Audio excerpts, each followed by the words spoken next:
Então vamos.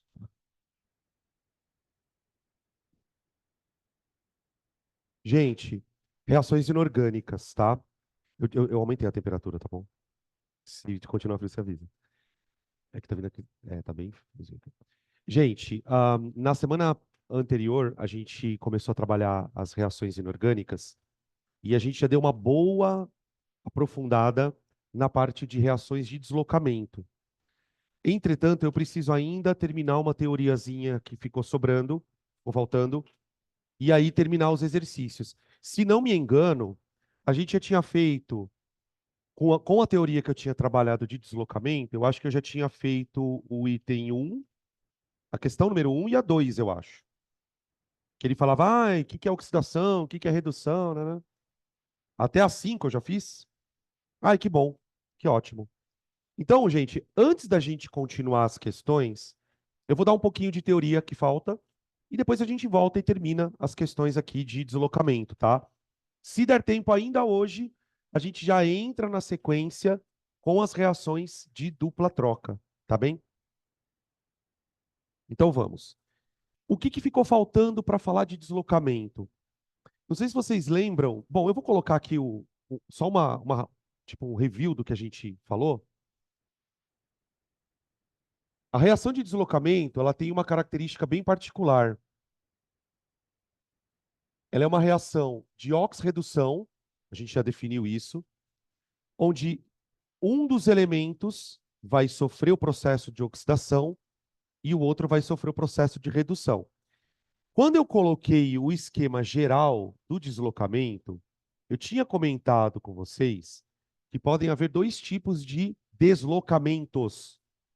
O primeiro caso era um caso basicamente assim, ó. Eu tinha uma substância simples que era um metal que reagia com uma substância composta, normalmente aqui um eletrólito. Aqui eu tinha um cátion e um ânion. Aqui, ó. Então, essa espécie química que a gente representa por Bc aqui seria um eletrólito, por exemplo, um sal, uma coisa formada por um cátion e um ânion. Aí o deslocamento ocorria de tal maneira que o elemento metálico A, aí a gente usa aquele termo, né? Deslocava o elemento B se transformava numa substância simples e o elemento A assumia o lugar do cátion. Então eu formava um outro eletrólito do tipo AC.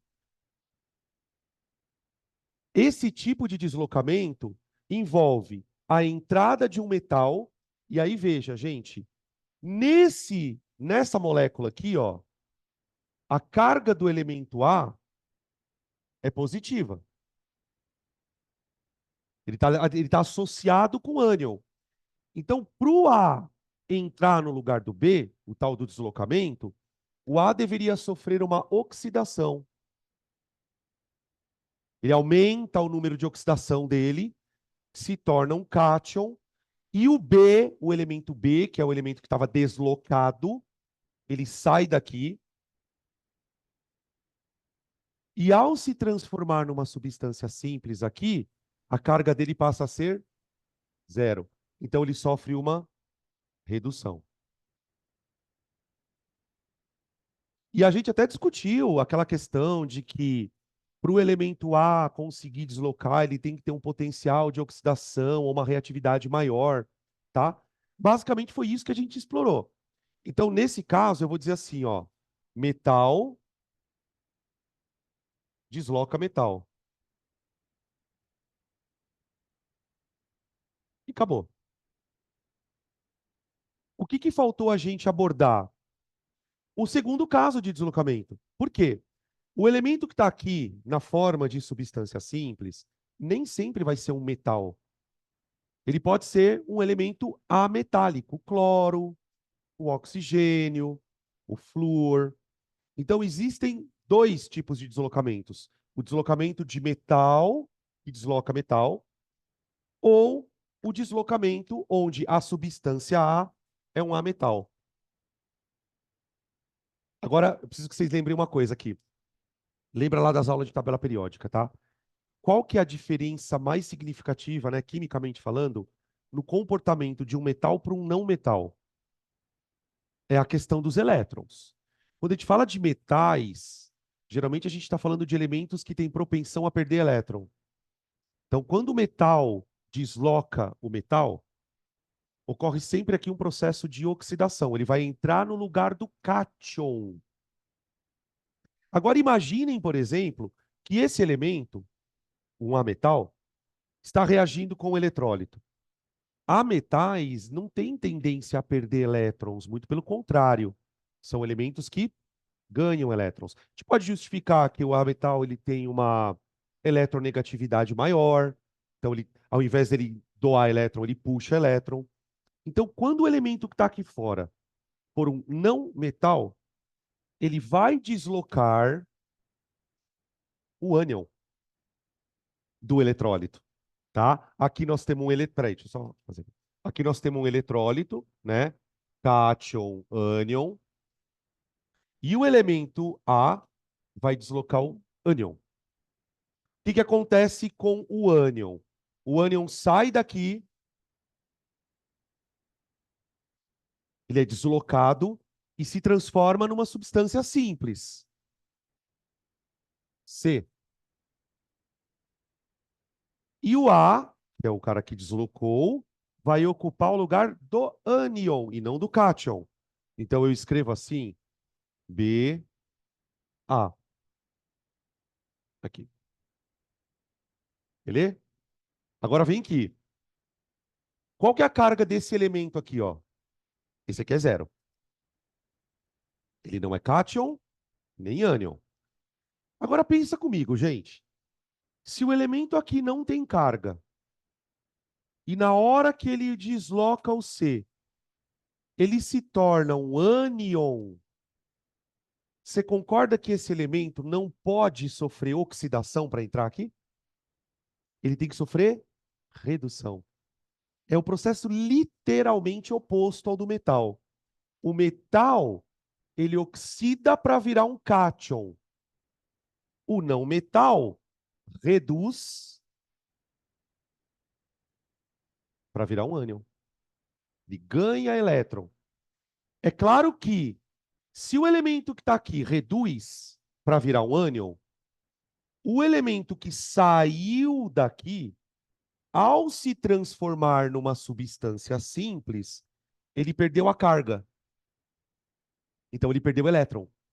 Ele foi de menos para zero. Então, para o elemento que entra reduzir, o elemento que sai tem que sofrer oxidação. Pronto. Tá? Metal ocupa lugar do cátion, não metal ocupa lugar do ânion.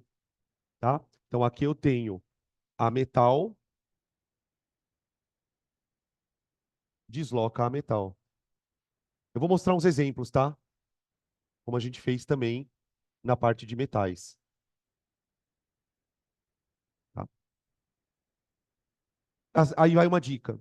É bem mais raro aparecer deslocamento de não metais, tá? Bem mais raro. Vamos pegar uns exemplos. Exemplos. Eu vou reagir. Deixa eu pensar aqui. Tá. Flúor com. Vamos pegar NaCl mesmo. Pronto.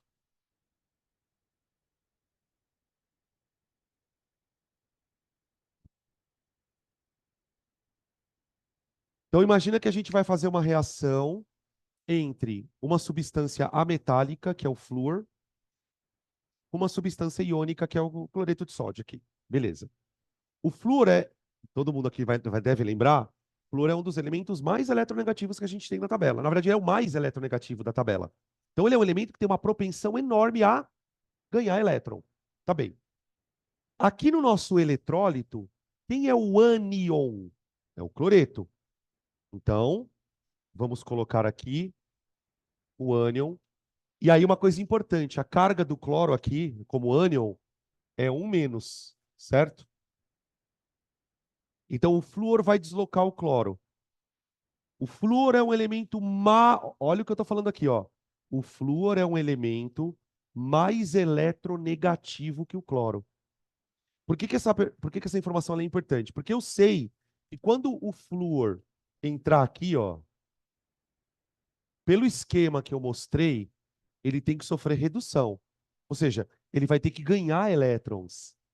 Então ele vai sofrer redução. Vai se tornar um ânion. Isso vai obrigar o cloro a sair daqui, e ao sair dali, ele vai sofrer oxidação. Uma coisa que acontece tanto no deslocamento de metal como no deslocamento de não metal é que o elemento que é deslocado, não importa se ele seja metal ou não metal, ele sempre vai se tornar uma substância simples. Sempre. Então, o cloro, ou melhor, o íon cloreto aqui, ele vai se transformar em cloro, gasoso, gás, tá? Uma molécula diatômica.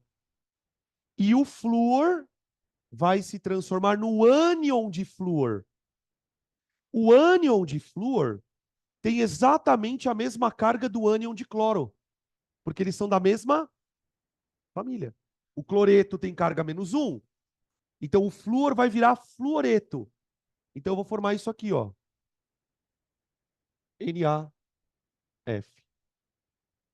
E não NaF2. Cuidado. NaF, tá? O flúor tem carga -1, assim como o cloro, então ele vai ligar com o sódio na proporção de 1 para 1 e acabou, tá? Terminou o balanceamento, terminou a reação, a equação, né?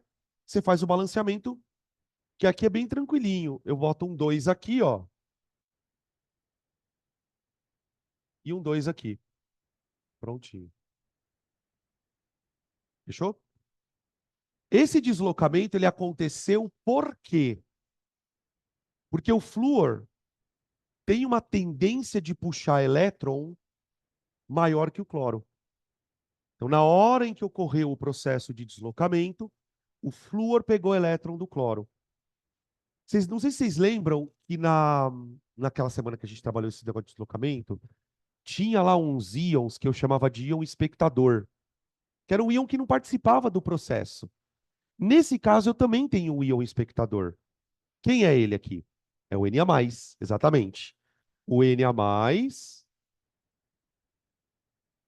é íon espectador. Espectador. A gente considera que ele é um íon espectador porque ele não oxida nem reduz. Ele só está ali como contra-íon, né? Uma hora ele está ligado no cloro, outra hora ele está ligado no flúor, tá? Sem o íon espectador, a gente pode montar a equação iônica do processo. Equação iônica. Que é basicamente uma transcrição dessa equação, só que sem colocar o sódio na história. Então eu escrevo assim, ó. F2 mais 2Cl menos, ó, dando Cl2 mais 2F menos. Tudo bem? Lembra que no deslocamento de metal tem condição de ocorrência? Aqui também tem. Aqui também tem. Então vamos falar um pouquinho sobre isso. Não é toda a reação de deslocamento de não metal que ocorre. Vamos escrever aqui. Qual a condição de ocorrência? Condição de ocorrência.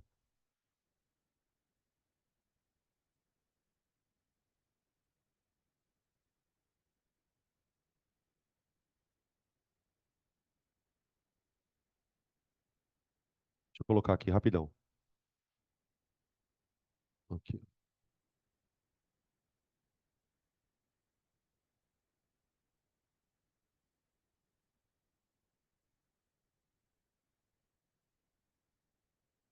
Hum. Esse aqui é o esquema. O elemento daqui a metal, reduz, obrigando o outro a oxidar. Para que esse processo aconteça de forma espontânea, esse elemento aqui, ó, ele tem que ter um. Lá na eletroquímica, a gente vai falar sobre isso, né? Logo menos. Ele vai ter que ter um potencial de redução alto. Ou seja, ele tem que gostar de ganhar elétrons mais do que o cara que está sendo deslocado. Porque é uma briga de elétron. Então, se o elemento que tiver aqui, entre aspas, gostar mais de elétrons do que o elemento que está sendo deslocado, a reação acontece de maneira espontânea. Então, eu vou escrever assim, ó. Para que ocorra o deslocamento, para que ocorra o deslocamento,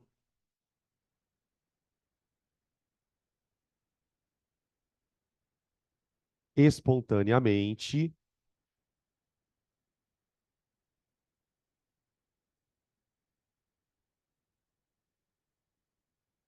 espontaneamente, A, que é o elemento que vai entrar, deve gostar mais de elétrons do que o C. Só que eu não vou escrever deve gostar mais de elétrons. Eu vou usar uma palavra.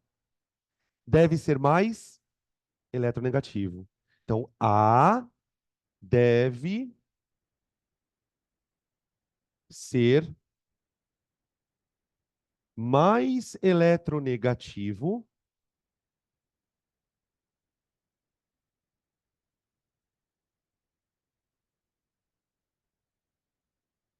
em relação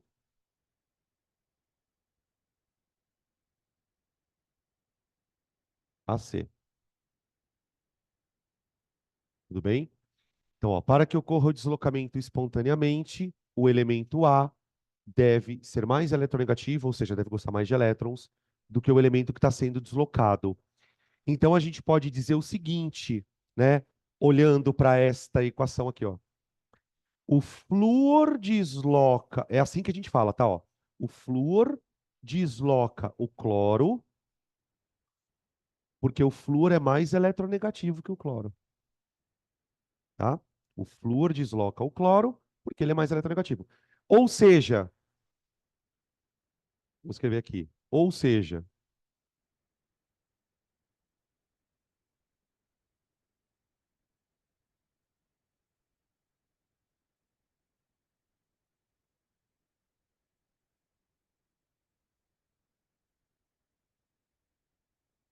completa para mim.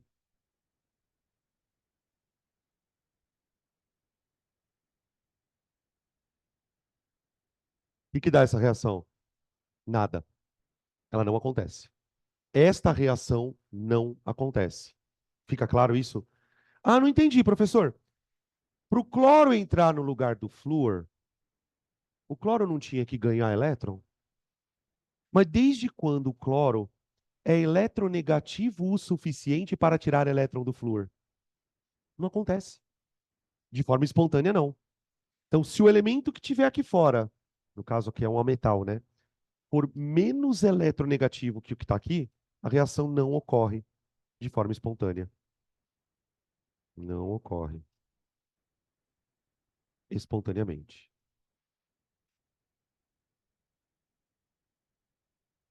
Tá bom?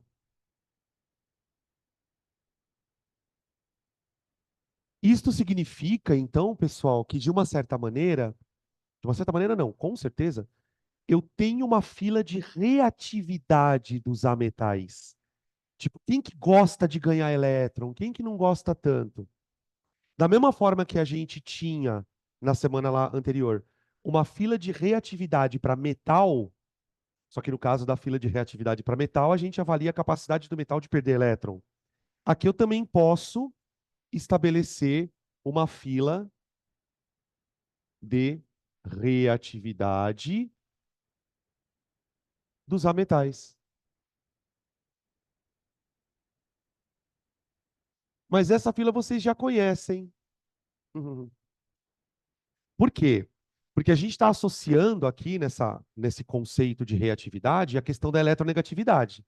Então, se o cara, o elemento, né, é bastante eletronegativo, ele consegue deslocar quase todo mundo aqui.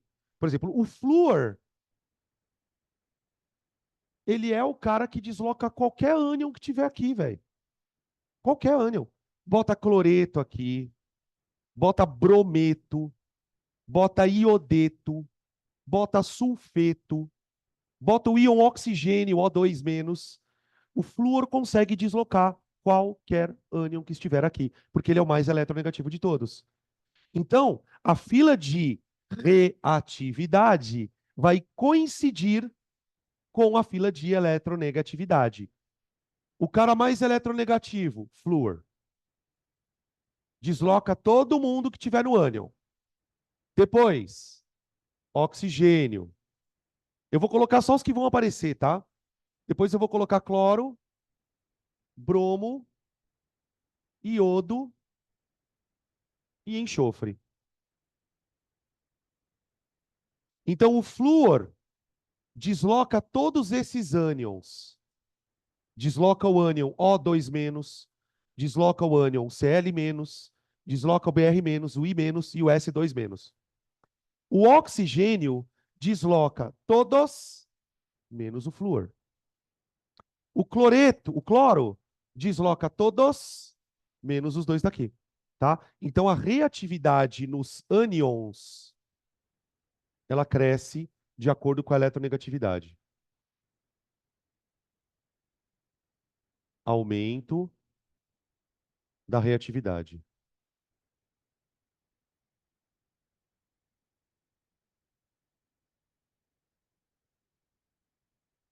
Tá bem? Beleza? Fechamos. Bora fazer as outras questões. Tem bastante questão legal para a gente fazer.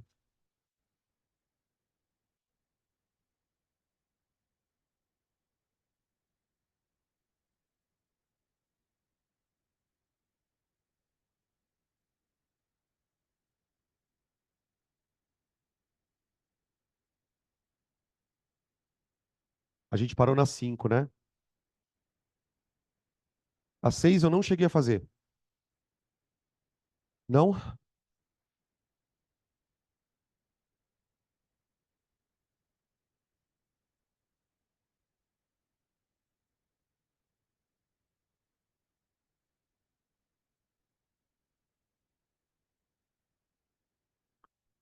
Página 106,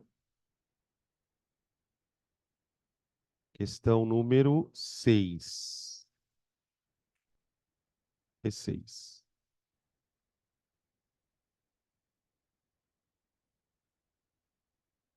A 6 ele pergunta o seguinte: qual dos metais abaixo deve reagir espontaneamente com o alumínio, mas não com o bário? Qual dos metais deve reagir espontaneamente com o alumínio e não com o bário? Bom, quais são os candidatos a cátions? Eu tenho estrôncio, B, potássio, C, cromo e D, chumbo. Então, pera um pouquinho, ó. Eu tenho um metal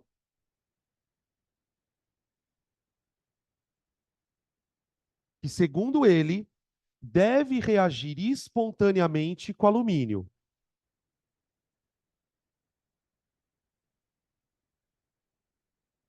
Reage. Reage. Tudo bem? Peraí, como que seria essa reação, gente? Vamos imaginar, por exemplo, um metal reagindo com um sal de alumínio. Vai, pensa num sal de alumínio. Me dá a fórmula de um sal de alumínio. Cloreto, tá bom? Cloreto de alumínio. Tá? A LCl3. Pronto. Beleza. Se o metal vai reagir com o cloreto de alumínio, o que que eu posso dizer sobre esse metal? Que ele tem uma tendência de perder elétrons maior que o alumínio, não é? Ele é mais reativo que o alumínio. Então, mais reativo que o alumínio. Professor, como que eu vou saber se que metal é mais reativo que o alumínio? Mano, se eu fosse chutar, eu chutaria um metal da família 1A ou 2A. Eu chutaria metal da família 1A e 2A. Tá. Por esse chute, quem são os candidatos? Potássio, pode ser, né? Quem mais? E o estrôncio, tá? Então, esse metal, ou ele é da família 1A ou 2A. Tá bom, beleza. Só que ele fala o seguinte: esse metal reage com alumínio, mas não reage com o bário. Então, na hora que eu pegar esse metal e reagir com um sal de bário, cloreto de bário, tá bom? Tudo vai ser cloreto, foda-se. BaCl2, não reage. Ô, gente, uma questão dessa no vestibular, antes que vocês comecem a pirar um pouco na cabeça, tá? Falando, caralho, como é que eu vou lembrar isso aqui? Se uma questão dessa cai num vestibular, provavelmente ele vai te dar fila de reatividade, tá? Não é uma coisa que você precise decorar, ok? Tá. Bom, eu tava entre um A e 2A, tá? Para reagir com alumínio tem que ser um A ou 2A. Tá? O bário é da família 2A. O bário é da família 2A. Então, o metal, se se esse metal não reage com o bário, significa que esse metal é menos opa, menos reativo que o bário.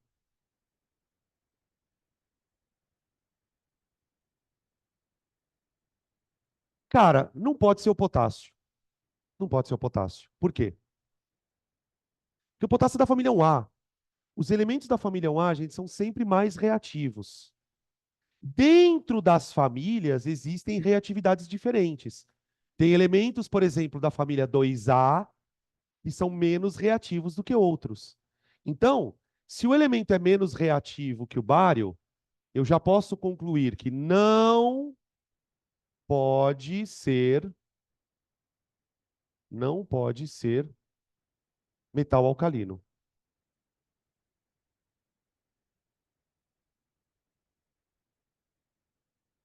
Se ele é menos reativo que o bário, ele não pode ser um metal alcalino da família 1A.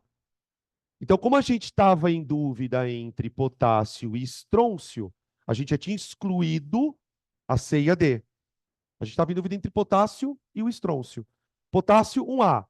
Então, se eu colocasse potássio aqui, ó, provavelmente a reação aconteceria, tá? Então, por exclusão, eu vou no estrôncio. Portanto, o metal é o estrôncio. Estrôncio.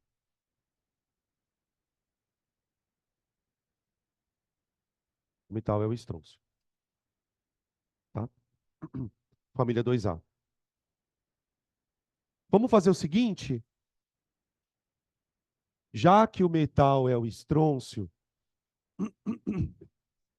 e já que esse metal poderia deslocar o alumínio, vamos montar essa reaçãozinha aqui, ó. Vamos trocar aqui o símbolo de metal por estrôncio, ó. Então, como seria a reação? Espera aí. Vou pegar aqui, ó, caneta. Como que seria a reação do estrôncio com o cloreto de alumínio? Então, ficaria assim, ó. SR mais AlCl3. Tá, agora presta atenção que eu vou colocar uma coisa nova aqui, tá? vai fazer isso aqui, mas eu vou escrever um negocinho a mais. Ahn, o estronço, ele vai virar um cátion, né? Ele vai ocupar o lugar do alumínio, ele vai virar um cátion. E o alumínio vai sair. Tá bem. Já põe o alumínio aqui fora. Esse alumínio, ele sai na forma de uma substância simples, portanto, a carga dele vale zero. Fechou. Só que o estrôncio, na hora que o estrôncio entrar, como o estrôncio é da família 2, ele vai formar um cátion bivalente. Bivalente, mais 2. Então, sai o alumínio mais 3 para virar zero e entra o estrôncio de 0 para 2. Então, o sal que vai formar aqui é o SR. Cl quanto, gente?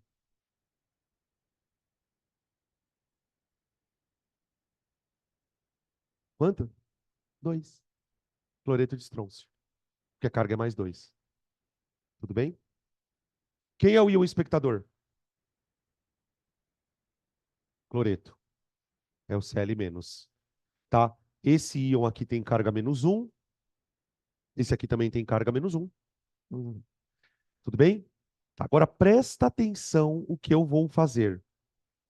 Nesse processo, quem está perdendo elétron é o estrôncio, que ele está indo de 0 para 2. E quem está ganhando elétron é o alumínio. Nota que eu não balanceei a equação ainda, tá? Vocês já vão entender por quê. Quando a gente tem uma reação de óxido-redução, existe uma maneira, para nós que vamos prestar vestibular, né? Muito conveniente de você representar isto aqui. Porque numa reação de óxido-redução, estão acontecendo simultaneamente duas coisas. Tem um cara oxidando e o outro cara reduzindo. Eu posso escrever esses dois eventos separadamente. Eu posso escrever uma equação mostrando o estrôncio oxidando e depois montar uma reação onde o alumínio reduz. A gente chama isso de semi-reações.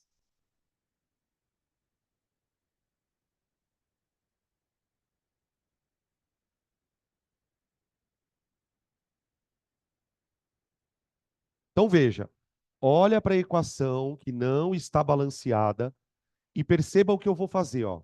Eu vou escrever só o evento oxidação. Eu já estou preparando o terreno para pilha, tá? Então eu vou pegar o estrôncio,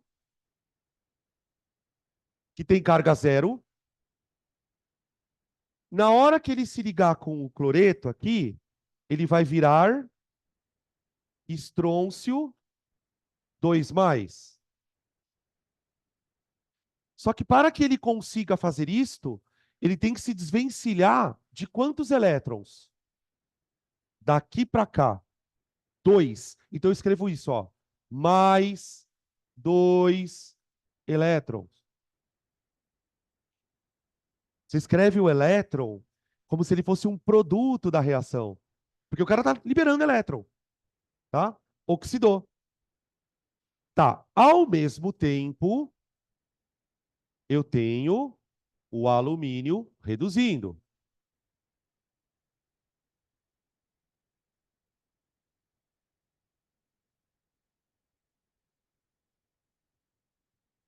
Tá. O alumínio que está aqui dentro, ó, que está ligado no cloreto, ele tem NOx ou carga 3 mais. Fechou? Só que daí o que acontece? No deslocamento, ele sai na forma de substância simples, ou seja, ele sai com NOx zero, ou carga zero. Para que ele saia de mais 3 para zero, ele precisa ganhar 3 elétrons.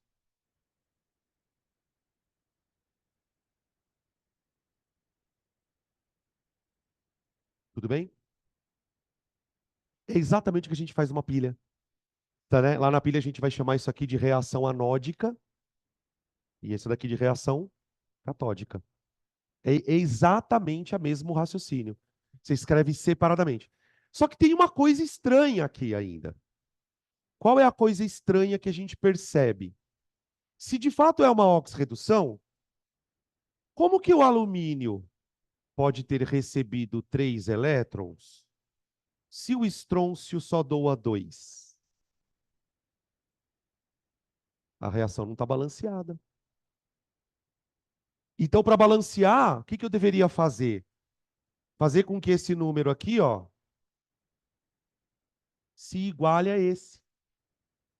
Que número, qual é o mínimo múltiplo comum entre 2 e 3? Então, para eu fazer este número aqui, ó, virar 6, o que que eu tenho que fazer com a equação de cima? Multiplicar ela por 3.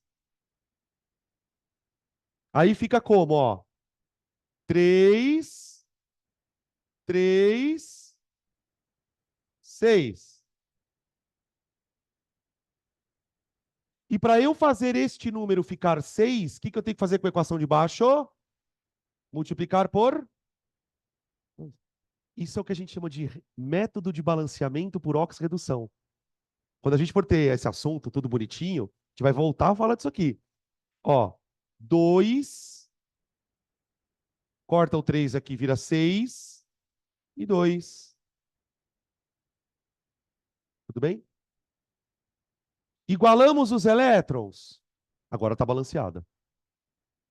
Então, para que a equação se torne balanceada, eu preciso ter 3 aqui e 2 aqui. Tá? Quando a gente balanceia reações de oxirredução, a gente está fundamentalmente garantindo que esse número seja o mesmo para os dois eventos, né? Tanto para a oxidação como para a redução. Tá? Isso é bem complicado, assim, para quem não está acostumado a escrever dessa forma, isso é um pouco complicadinho, mas a gente vai fazer várias vezes e isso vai se tornar uma coisa mais na automática, tá? Eu poderia, inclusive, somar as duas equações para montar a equação global, ok? E aí ficaria, você cortaria os elétrons aqui, ó. Depois a gente vai fazer lá na parte de pilha, então não vamos perder muito tempo nisso não, tá? E aí você vai chegar na equação global, tá bom? Quem é o agente oxidante?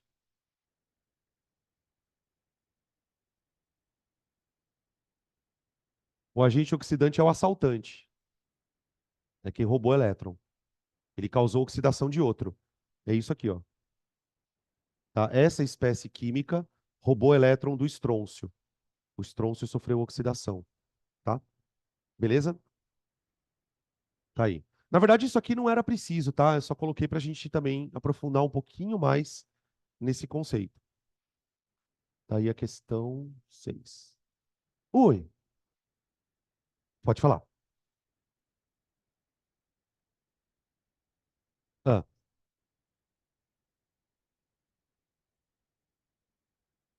aham. Não, por causa da família. Porque o que que acontece? O cara que está entrando aqui, ó, ele é da 2A. Então, quando ele virar cátion, ele vira mais 2. E o cara que sai é mais 3. E você entendeu qual é o problema? Quando o flúor desloca o cloro, aqui nesse caso, o que que está fazendo basicamente? Você está pegando um elemento da 7A e está deslocando ele com outro que é da 7A. Ou seja, eles vão formar a mesma carga. Isso não aconteceria, por exemplo, com enxofre. Quer ver? Vou te dar um exemplo. Eu posso apagar aqui, gente? Quer ver, ó? Por exemplo, vamos supor que eu quisesse fazer a reação assim, ó. É, Deixa eu pensar numa aqui. Tá, essa aqui, ó.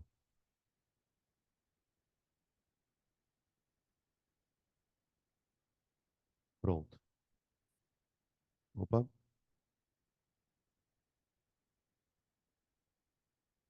Então, eu vou reagir bromo com sulfeto de cálcio. Tá. Pela fila de reatividade, o bromo é mais eletronegativo que o enxofre. Então, ele vai deslocar o enxofre de lá. Só que aí é que está o problema. Quanto que é a carga desse enxofre aqui, gente? Esse é 2 menos. É o sulfeto. Ele é da 6A, né? elemento da 6A, quando forma ânion, a carga é 2 menos, que nem o oxigênio. Só que o bromo é da 7, ele é primo do cloro, do flúor. Então, quando ele entrar no lugar do ânion, ele vai ficar menos 1. Então, o que que vai acontecer aqui? O enxofre vira S, deslocou, e o bromo vai virar brometo, que é menos 1. Só que o cálcio tem que carga.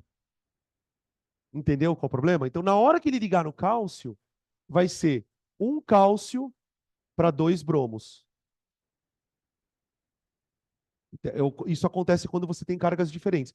Nesse caso, eu não vou precisar balancear. Mas é uma coisa mais ou menos parecida com isso aqui, ó. Tá? Agora, quando for elemento da 7A, deslocando da 7A, aí é menos 1 por menos 1. Tá? Beleza? Ok. Próxima. 7. Entre os pares mostrados abaixo.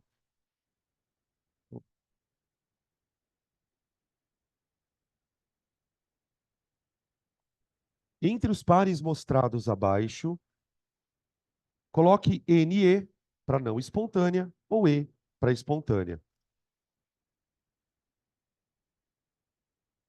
Aí a gente pode, inclusive, montar, né? Se a reação for espontânea, a gente monta. Magnésio reagindo com cátion de lítio. Pensa num sal de lítio. Cloreto de lítio. Que foda, né, cara? Tudo bem, vai. E aí? NE ou E? Eu colocaria NE. Não acontece espontaneamente. Por que que eu acho que não acontece? Mano, elemento da 1A aqui fora, ó. Elemento da 1A. Lítio é 1A. Se o magnésio eventualmente deslocar o lítio, o magnésio tem que sofrer o quê? Oxidação. Só que para ele sofrer oxidação, ele tem que perder elétron para o lítio. Isso é difícil acontecer. Metal da família 1A, gente, não detesta elétron. Detesta elétron. Tá? Então, a gente escreveria assim, né? Não ocorre, né? Não espontânea. Por quê? Porque o magnésio é menos reativo que o lítio. Magnésio menos reativo. Se fosse o contrário, aconteceria. Tipo, se o lítio reagindo com cloreto de magnésio, por exemplo, aconteceria. Tá? Beleza? B. Prata deslocando o bário. Misericórdia. Pensa num sal de bário. Cloreto de bário. Aqui, ó. Cloreto de bário. Prata deslocando. Isso esquece. Nem a pau. Prata é um metal muito nobre. Mais nobre que o bário. Para que a prata desloque o elemento que está aqui dentro, ela deveria sofrer oxidação. Na natureza, gente, um metal como a prata não vai doar elétron para um metal de família 2A. Os metais da família 1A e 2A são os metais mais reativos que tem, tá? Então aqui a prata é menos reativa,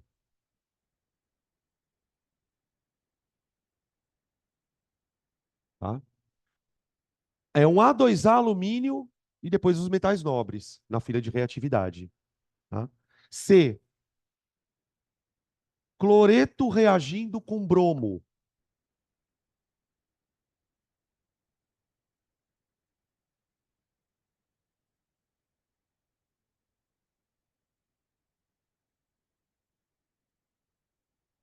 Cuidado aqui, hein? O exercício de maneira meio maldosa escreveu o primeiro ânion, tá? Então pensa num sal que tenha cloreto, NaCl. Pronto. Acontece ou não?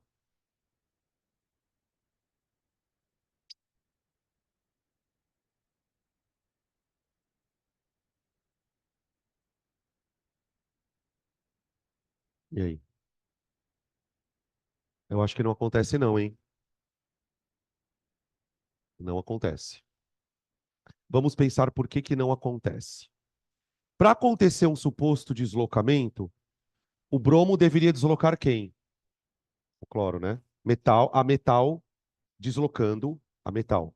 Então veja, supondo que o deslocamento acontecesse, o bromo deveria ocupar o lugar do cloreto.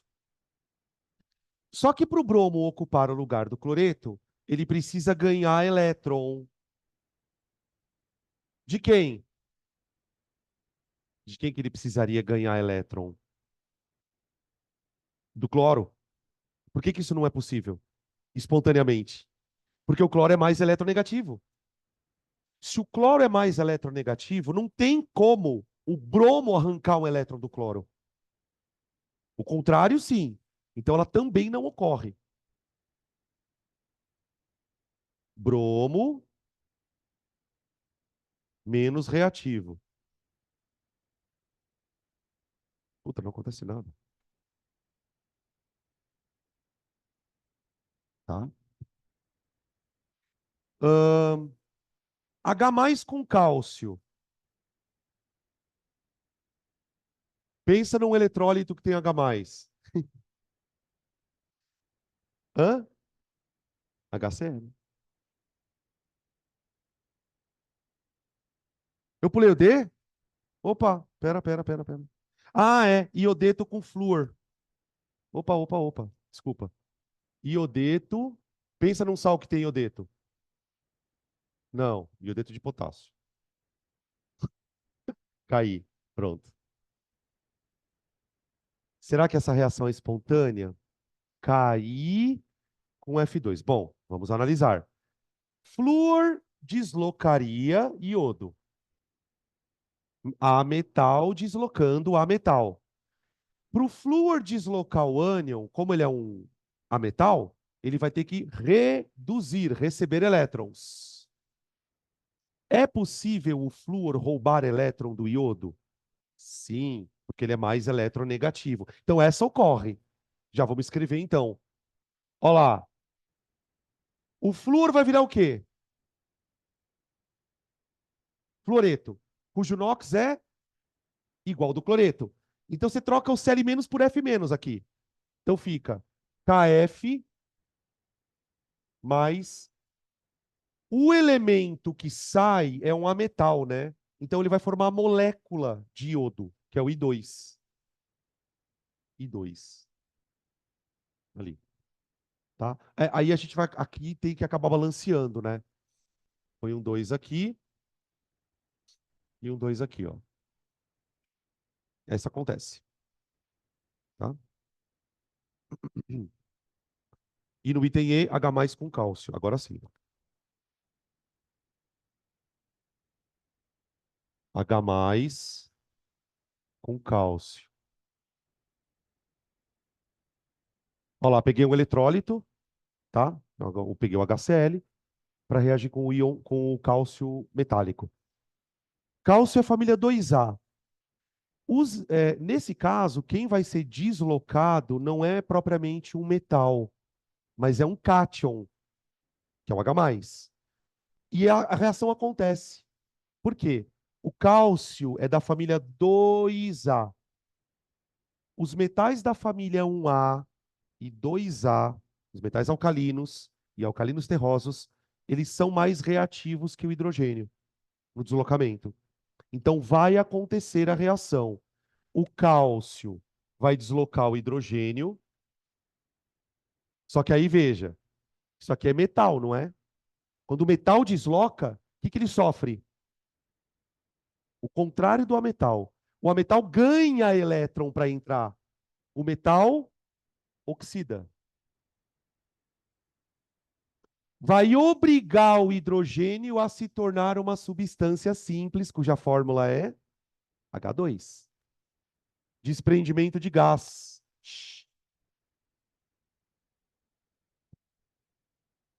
E o cara que vai entrar tem Quinox 2, família 2A. Então, veja, o hidrogênio que sai é mais um, mas quem entra é mais dois. Então, o cara que vai entrar, ele vai ter que se ligar com dois cloros, ó. Ó. Por isso que fica CaCl2, tá? Porque é muito comum os alunos. Esse assunto ele é meio tenebroso, né? Então, os alunos olham para a reação e falam, mas de onde veio esse 2 aqui, professor? É por causa do acerto de cargas, tá? Se você perceber que a reação não está balanceada, aí você corrige. Só colocar um 2 aqui, ó. Pronto, tá? Beleza? Fechou.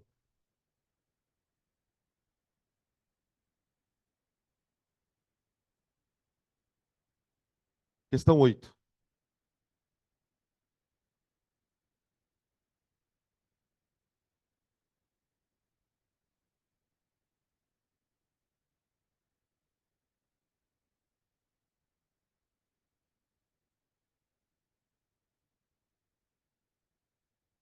8.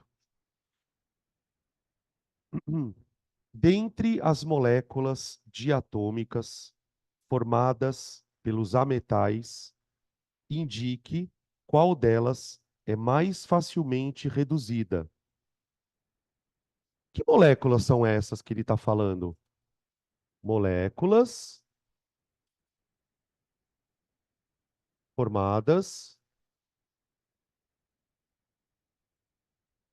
por ametais.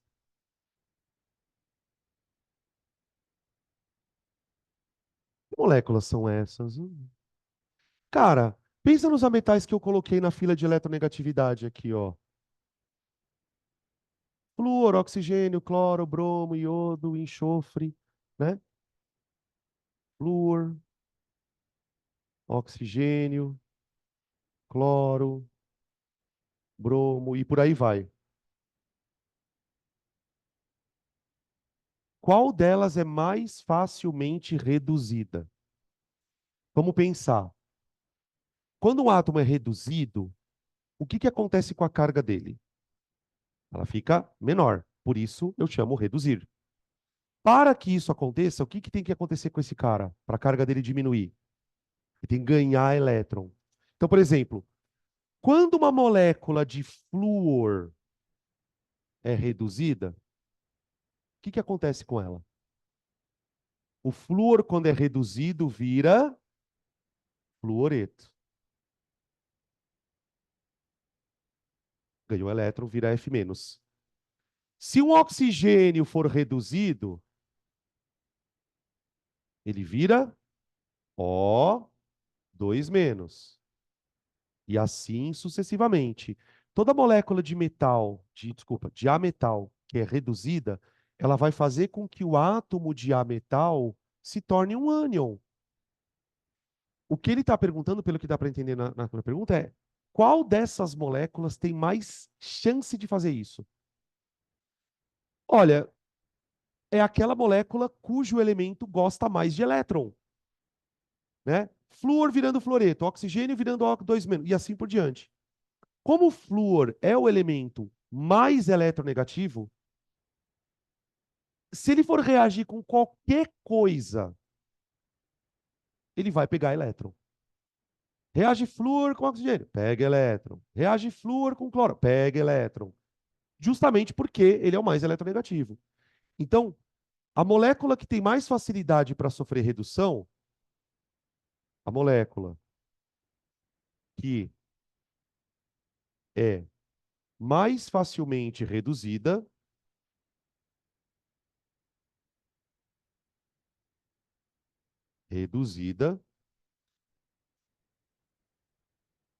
é aquela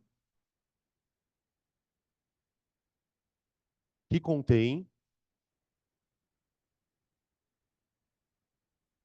o elemento mais eletronegativo,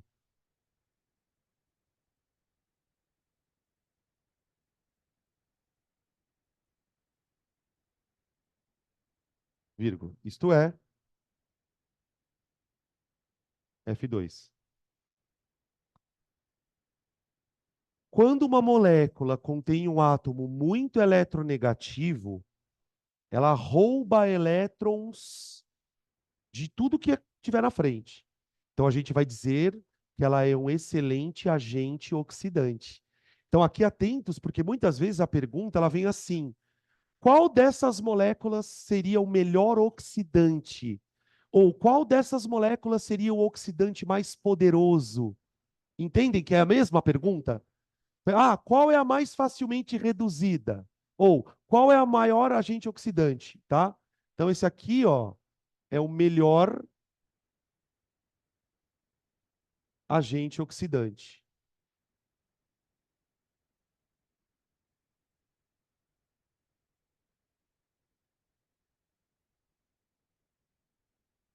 tá? Essa molécula aqui, gente, ela é extremamente reativa, flúor, tá? Ela é tão reativa que ela consegue oxidar até o oxigênio da atmosfera. Então, por exemplo, se a gente, por exemplo, liberasse flúor aqui dentro, em questão de minutos estava todo mundo morto, porque é um gás extremamente nocivo. Ele vai oxidar tudo que ele encontrar pela frente, inclusive o oxigênio do ar, tá? Já que o flúor é mais eletronegativo. Beleza?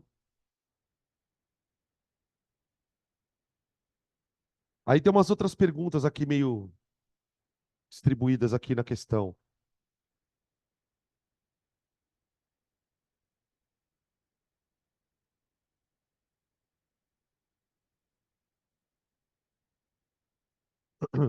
No item A. Aí tem uma perguntinha aqui. Qual metal entre alumínio, ouro, cobalto e magnésio não reage com HCl? Alumínio, ouro, cobalto e magnésio. Não reage com ácido clorídrico. Eu vou fazer o seguinte: eu vou colocar uma reação que reage, um metal que reage, e depois a gente fala do que não reage, tá? Gente, se um metal vai reagir com ácido, quer dizer que esse metal precisa ser mais reativo que o hidrogênio do ácido. Ele vai entrar no lugar do cátion por oxidação, tá? E aí vai acontecer o processo. Um bom metal para fazer isso, por exemplo, seria o alumínio. O alumínio é da família 3, né? Ele é um metal mais reativo. O magnésio também, o cobalto também, tá? Um metal bonitão aqui que não vai reagir é o ouro. O ouro não reage. Se eu botar ouro em contato com ácido, não acontece nada, tá? Então, essa história que ácido corrói as coisas é um pouco relativa. Não é bem verdade. Dependendo da substância, o ácido não vai corroer necessariamente. Então, por exemplo, se eu coloco alumínio aqui, um pedaço. Imagina uma situação, tá? Eu peguei um pedacinho de alumínio, bem pequenininho, e joguei numa solução de ácido clorídrico. Quando eu jogo o alumínio numa solução de ácido, eu vou observar um desprendimento de gás. Esse gás é o hidrogênio. Ó, vai. O hidrogênio vira H2. E o alumínio vira um cátion. Só que, gente, alumínio forma cátion com carga 3. Então, quando o alumínio se unir ao cloro, ele vai formar a AlCl3. Aqui. Tudo bem? Como que fica o balanceamento aqui?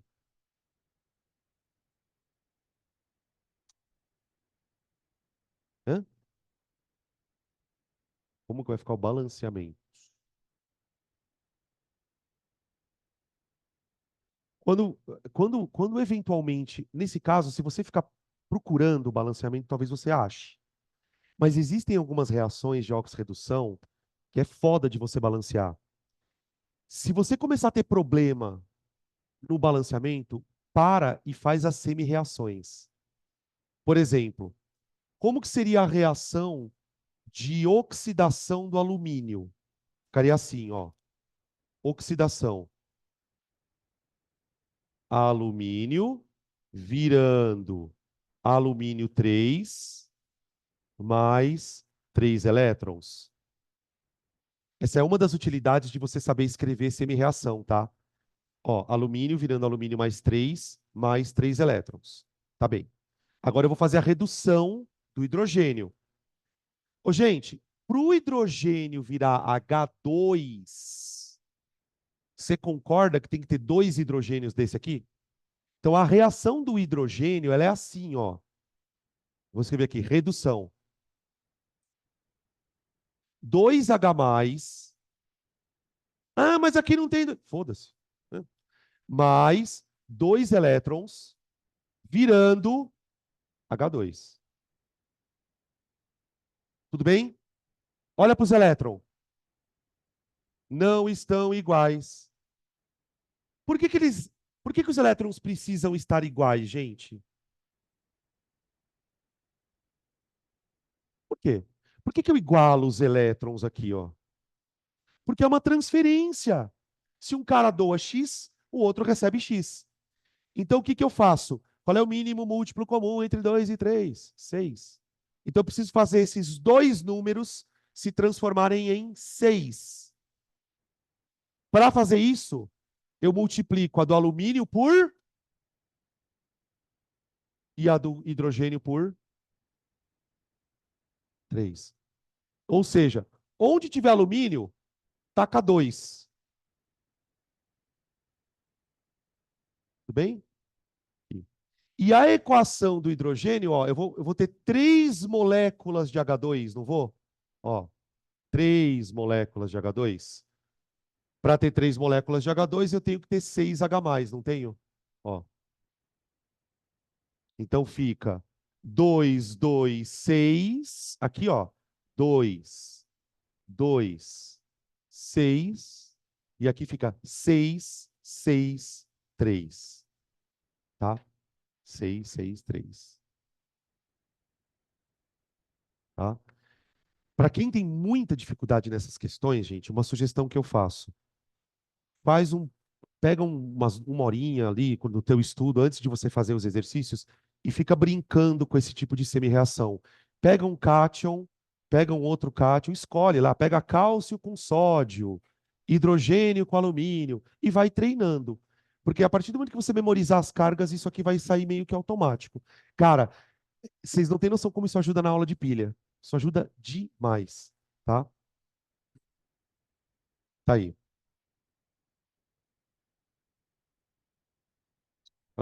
B. Escreva as reações químicas dos metais que reagem. Bom, eu já escrevi a do alumínio.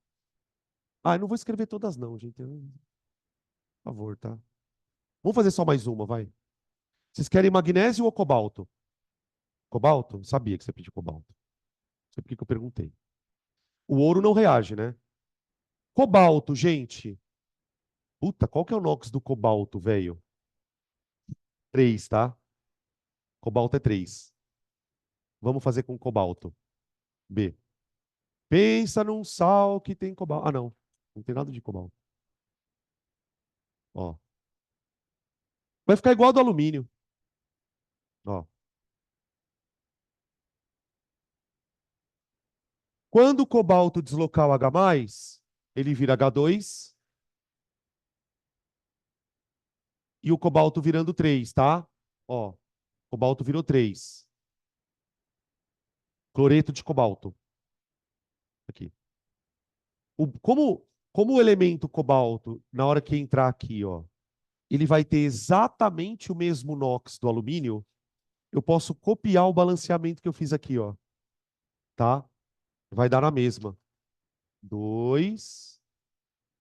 Aqui fica 6. Aqui fica 3. E 2, né? Ah, vou fazer com magnésio, vai, tudo bem. Com peso na consciência. Magnésio.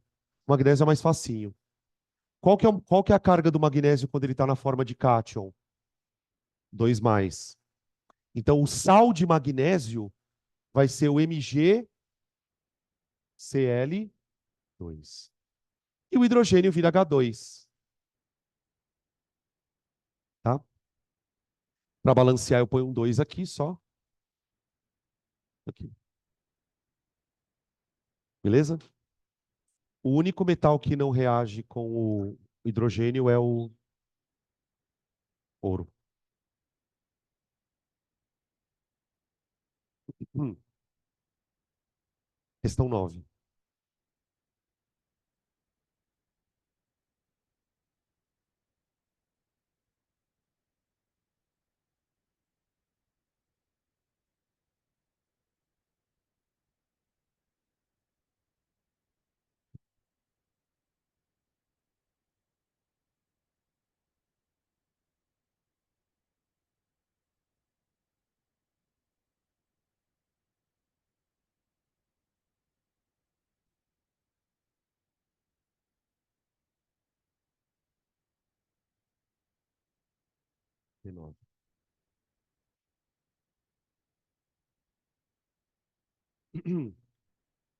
Dois Becquerels, dois Becquerels A e B contêm soluções aquosas de sulfato de cobre 2 de cor azul, como mostra o esquema abaixo.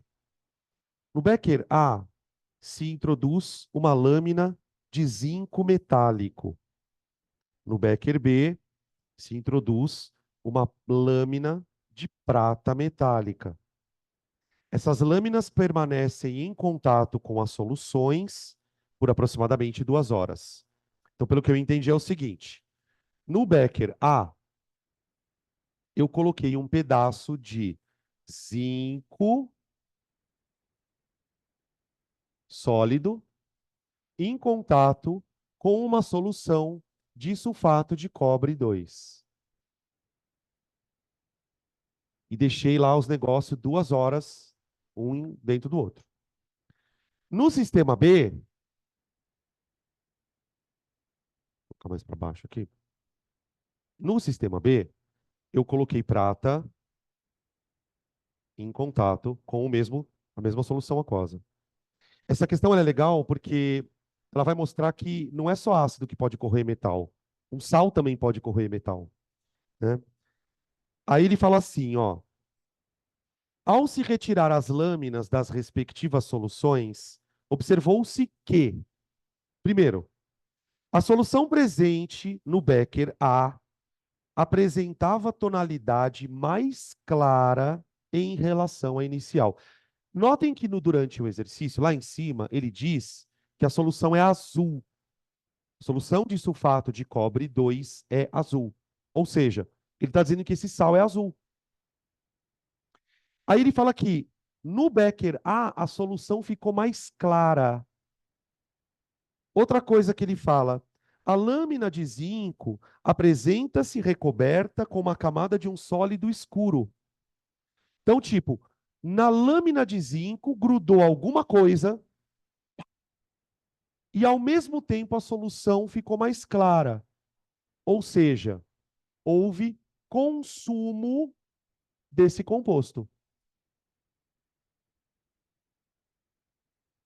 A tonalidade da solução diminuiu porque aquilo que dava cor naquela solução foi gasto, foi consumido. Então a gente consegue perceber claramente aqui que ele está tentando te dizer o seguinte, mano, teve reação. Teve reação. Provavelmente aquilo que dava cor na solução acabou grudando na placa de zinco. Tudo bem? E aí a terceira observação que ele faz: nada foi observado na lâmina de prata, nem na solução que tinha ela. Ou seja, não teve reação aqui. Não teve reação. Não reage. Não reage. Tá bom? Fechou. Ahn, justifique o que ocorreu no Becker A. Por que que no B nada foi observado? Explique as observações indicadas acima. Eventualmente, pessoal, quando você for fazer uma prova discursiva, para quem for fazer vestibular, você pode se ver diante de uma pergunta como essa. Explique as observações indicadas acima. Dica, tá?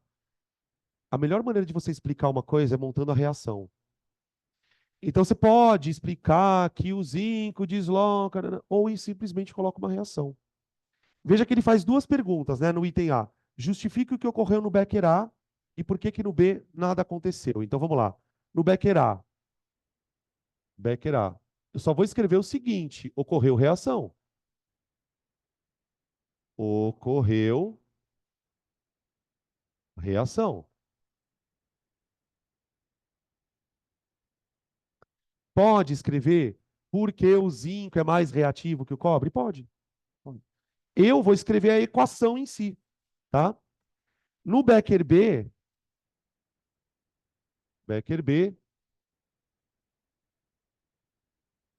não houve reação.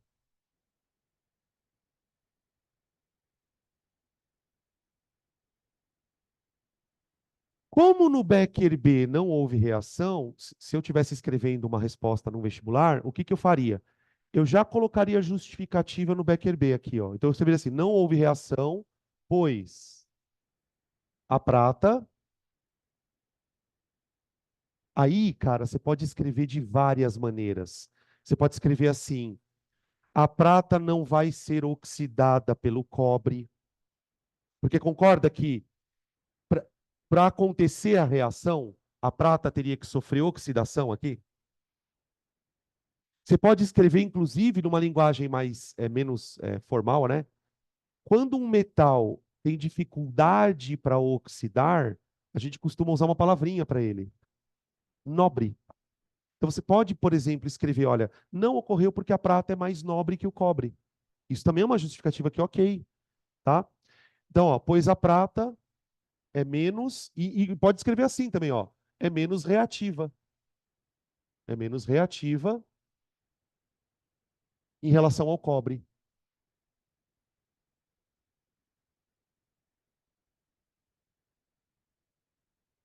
Uma coisa que, se você, por exemplo, se você escrever, você vai ganhar um acerto parcial, tá? Não ocorre porque não é espontânea. Tudo bem, não é, mas provavelmente um cara que vai corrigir a sua prova, se for uma prova aberta, ele vai te dar um acerto parcial. Porque claramente a pessoa está fugindo da explicação. Ela não lembra normalmente o que que acontece, ela fala: "Ó, não ocorre porque não é espontânea, tá? É, fechou. Agora, para justificar a reação, eu escrevo a equação, tá? Zinco. Eu vou escrever equação iônica, tá bom? Então é zinco mais o cobre. Todo mundo consegue perceber que esse cobre aqui é mais 2 necessariamente mesmo? Ele fala no nome, né? É cobre 2, 2, tá? Porque ele está ligado com o sulfato, que é menos 2. Aí o que acontece? Quando o zinco entra no lugar do cobre, ele também fica com carga mais 2, gente. Embora não seja da família 2A. O zinco tem NOx 2. Então o cobre sai e vira substância simples. E vira substância simples. Zerou. E o zinco zero vira íon. Essa reação é super famosa, né? Zinco, cobre. Pilha de Daniel. Ó. Tá aí.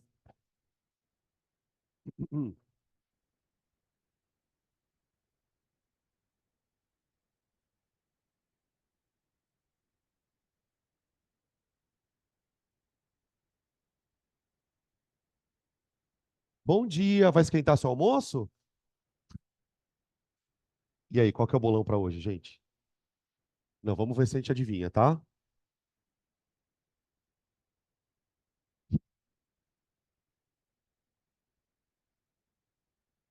Oi, quem tá falando comigo? Fala. Essa daqui? Então, não. Na verdade, assim, ela é reversível, só que o processo oposto não é espontâneo. Ou seja, para você fazer o processo oposto, Você tem que fazer uma eletrólise. Então, ela é possível de ser feita, tá? E é justamente quando a gente fala espontâneo ou não espontâneo, é isso. O que vai acontecer lá na eletroquímica? Quando a gente trabalhar com reação de óxido-redução espontânea, ela gera energia elétrica. Se a reação for não espontânea, ela consome, que é basicamente a diferença da pilha para a eletrólise, tá? Ela consome o mesmo tanto que ela gera. Não sei se você lembra daquelas aulas de pilha que o professor pede para você calcular uma tal de FEM, força eletromotriz da pilha. Então, por exemplo, essa reação, ela é capaz de gerar uma diferença de potencial de 1,10 volt. Então, tipo, com essa equação, com isso aqui eu construo uma pilha de 1,10 volt. Se eu quiser fazer o processo contrário, eu preciso ligar uma pilha nela de 1,10 volt para conseguir abastecê-la, tá? Ahn, Daí a última questão, gente, de simples troca. Ele fala o seguinte: cloro mais KBr. Ele vai perguntar um monte de coisa aqui.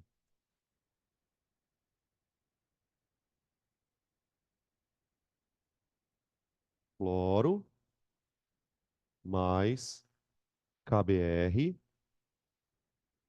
dando KCl, KCl mais Br2. Não está balanceada, né? Não está balanceada.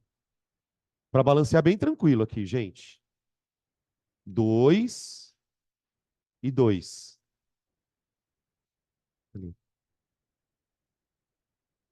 Agente oxidante, agente redutor, elemento que ganha elétron, elemento que perde elétron, equação iônica de oxidação e redução e equação iônica dos íons expectados sem os íons, tudo. Então vamos lá. Vamos começar montando as semi-reações. Vamos lá. Quem reduziu, quem oxidou? Aqui. Quem oxidou foi quem perdeu elétrons. Que no caso aqui foi o bromo, né? Todo mundo percebe que foi o bromo? A carga do bromo aqui é -1, não é? Ó? Aqui ele virou bromo 0. Então a equação iônica fica brometo virando bromo. Só que quando o brometo vira bromo, ele vira uma molécula, Br2. Então quer dizer, para que você consiga produzir uma molécula de bromo, você precisa ter 2 brometos. Tudo bem até aqui, gente? Quando o brometo vira bromo, ele perde quantos elétrons? Cada bromo perde um elétron, porque a carga dele vai de -1 para 0. Então, aqui do lado, eu escrevo assim, ó, mais 2 elétrons. 2 elétrons. Agora eu faço a do cloreto. Agora eu faço a do cloreto. Redução. Cloro virando cloreto. Redução. Cl2 recebendo os 2 elétrons que o bromo libera, né? Para virar de brometo virando bromo. Então ele recebe os 2 elétrons, virando cloro. Olha lá. Semi-reações, né? Polo negativo, polo positivo lá na pilha. Isso vai ser ânodo, né? De novo lá na pilha, né? Isso vai ser um ânodo. Isso aqui vai ser o cátodo, tá? Beleza. Agora olhando para as semi-reações, ah, você quer? Tá, pode ser, pode ser. Tá, tá. Eu tô meio que loucão aqui. Desculpa. Obrigado, viu? Hã? Vocês não estão entendendo nada, né? Nem eu. Eu caí num buraco de minhoca agora. Quem é o agente oxidante? É o arroz e o feijão. E o agente redutor? É um picadinho de carne com batata. Tá. Olhando na equação, o bromo perdeu elétron para o cloro, né? Então o cloro sofre redução. Então as perguntas são, né? Vamos lá. O agente oxidante. Agente oxidante. É o cloro. Cloro 2. Por que que ele é um agente oxidante? Porque ao receber elétrons, ele fez alguém oxidar. Então eu vou escrever, já vou escrever completinho, tá? Ele é o agente, o cloro é o agente oxidante do íon brometo. Ou seja, ele fez o íon brometo oxidar. Agente redutor.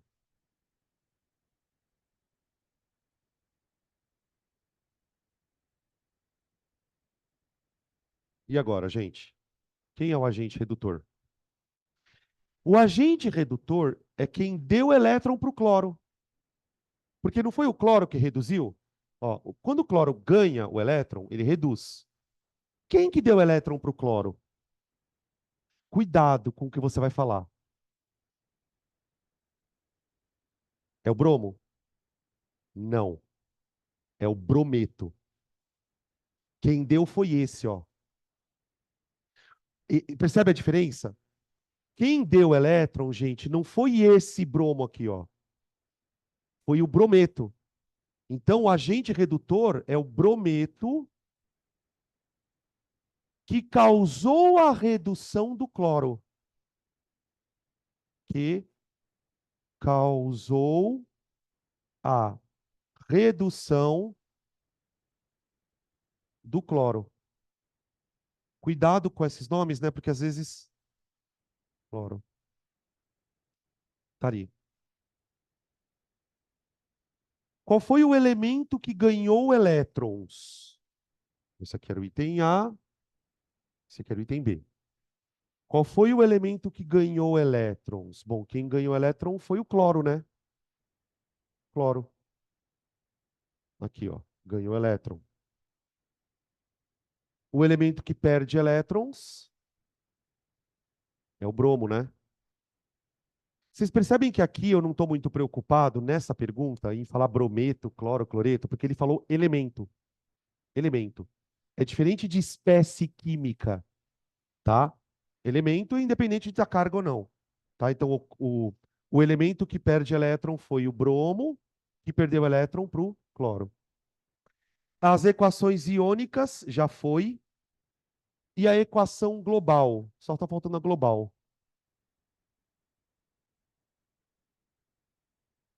Global. Equação global. É só cancelar os elétrons, gente. É só cancelar os elétrons. Elétron que foi perdido, igual a elétron. Como já está balanceado, né? Nesse caso, a gente não precisa se preocupar com essa questão. Cancela, cancela. Sem o íon espectador. Então fica cloro mais 2Br menos, virando Br2 mais 2Cl menos. Ali. O que que tem hoje? Carne de panela? Hã? É carne de panela, não é? Eu acho que é carne de panela. Ô, Camila.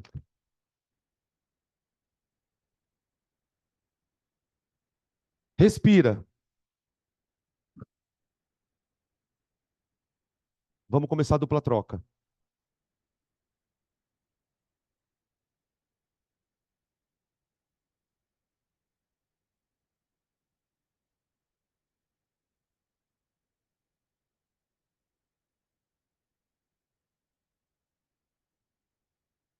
Deixa eu chamar a Priscila lá, que senão ela vai ficar enchendo o saco. Peraí. Cadê ela? Ah, você tá aí.